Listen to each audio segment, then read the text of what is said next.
Hey everyone, Nick Espinoza, your chief security fanatic here. And today we have to talk about where you get your news because you could be getting your news, especially political news, if you are very much on the right or left wing.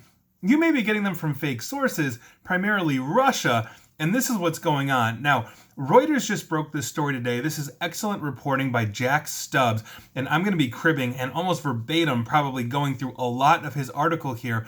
And I normally don't do two back-to-back episodes here of my podcast/video on a very similar topic, but Russia, you kind of left me no choice here because, my God, this really actually dovetails from the last video that I did yesterday, which I urge everybody to read. But let's dive into this because this is absolutely insane. Now, the Russian group accused of meddling in the 2016 election has posed as an independent news outlet to target right-wing social media users ahead of the 2020 election. Now, this latest operation centered around a pseudo-media organization called the Newsroom for American and European-Based Citizens, or NAEBC, which was run by people associated with Russia's cutout troll farm, the Internet Research Agency. Now, if you recall, U.S. prosecutors say that the Internet Research Agency played a key role in Russia's efforts to sway the 2016 election in favor of now President Donald Trump. I actually just recently wrote an article about our election security for Smerconish CNN, where I actually talk a little bit about this, that it's very hard to physically hack an election. It is much easier and cheaper to simply tell lies to a population and have them vote the other way. That is something that we have been combating, and that is obviously a very serious issue here. Now, Facebook and Twitter exposed a fake left-wing media outlet in September, which they said was also run by people connected to this organization. The NAEBC and its activity have not been previously reported on and are showing that Russian attempts to influence the U.S. voters ahead of this election have targeted both sides of the political divide. Now, their website predominantly focuses on U.S. politics and current events, republishing articles from conservative media and paying real Americans to write about politically sensitive issues. They have a network of accounts that are posing as editors and journalists and then promote these articles on social media sites and also those that are favored by right-wing users. And I will get to that in a minute. Topics covered by the NAEBC range from attacks on Democratic presidential candidate Joe Biden, criticism of the Black Lives Matter movement, and praise for Kyle Rittenhouse. If you recall, he was the one that drove from Antioch, Illinois to Kenosha, Wisconsin, and shot 3 people in that riot. And there has actually been a movement on the right side of our political spectrum to basically free him or say that he's innocent or justified or whatever it is. And obviously the other side is saying, lock him up and all that kind of stuff. So after Reuters contacted NAEBC for a comment on the story that Mr. Stubbs here was writing, basically social media accounts in the name of Nora Burka, apparently this is one of the big faces of this group, and other NAEBC staff removed all references to the website from their profiles and deleted some of their previous posts. They were cleaning up simply because a legitimate news organization like Reuters found them and started wanting to know what's going on. Now, the NAEBC presents itself as a quote-unquote free and independent media outlet based in Hungary with a mission to promote conservative and right-wing voices. Its main page carries a warning to its readers, quote-unquote, don't get yourself fooled. Now, this is interesting too, as the article says. The name, though, of the website is actually a pun on a Russian expletive, a swear word, meaning to deceive or screw over. That is very interesting, and I think the Internet Research Agency, whether you love them or hate them, has a bit of a sense of humor. Now, Ben Nimmo, and I hope I'm pronouncing that correctly, who is the head of investigations at the social media analytics firm Graphica, analyzed the website after being alerted to this by Reuters. And he said that the NAEBC and the left-wing Peace Data website, and I actually did a video on Peace Data that is the left-wing version of this, obviously targeting the right side, showed that Russian influence operations had been evolving since 2016. And to quote Mr. Nimmo, But the overall strategy looks unchanged. Energize Trump supporters, depress support for Biden, and target both sides with divisive and polarizing messages. Now, the NAEBC has been active since late June of this year and built a network of personas on Twitter and LinkedIn, some of which use computer-generated photographs of non-existent people. I've actually done videos and podcasts on deepfake technology on this very specific thing. And they've done this to solicit articles from followers and freelance journalists. Now, Nemo said these accounts failed to attract a significant following, with many posts only receiving a handful of shares, but got more traction on Gab and Parler, which are two social media platforms that are actually favored by right wing. I actually signed up for Gab way back in the day just to check it out, and I had a lot of hate mail sent my way on that platform, and I removed my account, and I've recently signed up for Parler again just to research, just to check these out and to post my daily videos and podcasts and all of that. And basically the first connections that I got were a lot of very prominent right-wing media pundits like Sean Hannity, Tucker Carlson, a lot of Fox News people, and all of that. So saying that Gab and Parler are favored by the right wing as a, let's say, response to what they perceive as censorship on Facebook and all of that makes a lot of sense here.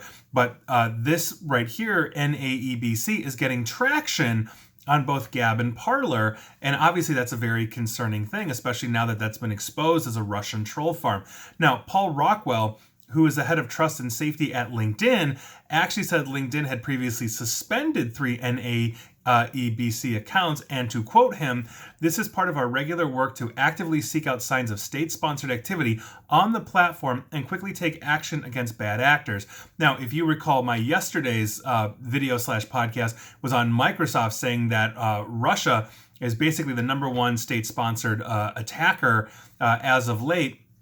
LinkedIn is owned by Microsoft, so I'm sure there's a collaboration there. As Microsoft identifies it in their infrastructure, they're probably excising it, and LinkedIn would be the recipient of that. Now, Facebook said it stopped one attempt to create an NAEBC account and blocked the website from being shared on its platforms.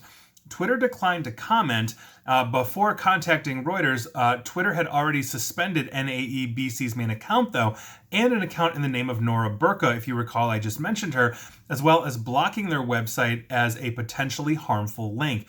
Now, a spokeswoman for Parler, that is one of those smaller social media sites I just mentioned, said the company was not aware of NAEBC and had not discussed the activity with law enforcement. The CEO of Gab, Andrew Torba, said that NAEBC did not break its site's guidelines, and to quote him, "It looks like a blog sharing news stories and opinions.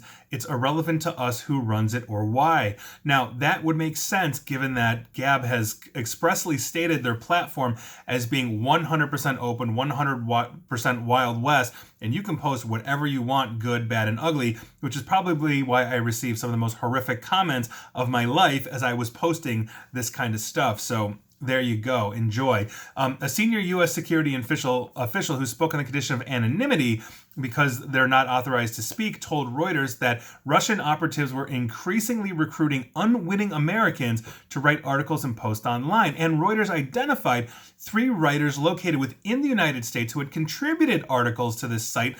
2 of them were established authors who had written for a number of right-wing outlets, and the third was an amateur journalist. One of these writers, who asked not to be named, said that they were working for NAEBC for the last month with no knowledge of its backing by Russia. Emails seen by Reuters show the website operated much like its left-wing counterpart, Peace Data, which again I did a video and podcast on here because I'm politically agnostic to this. We just have to look at threat coming from all sides of the political spectrum. These writers were paid, like Peace Data, $50 to $75 per article, and apparently they were paid promptly. So the NABE staff also gave detailed instructions for the articles they commissioned and how they should be framed. In late August, a person emailing as Nora Burka, again, mentioned that he or she seems to be the front end of this, asked one writer for a story about call to defund U.S. police departments in the wake of the nationwide protests, and obviously we all know that situation here. The NAEBC asked the author to question quote, how American citizens are supposed to protect themselves without the police, and then specifically mention increased gun purchases as well as incidents of violence and shootings. And to quote this person again, here we should mention that a lot of Democrats support defunding the police. This again is the person that is writing as Nora Burka.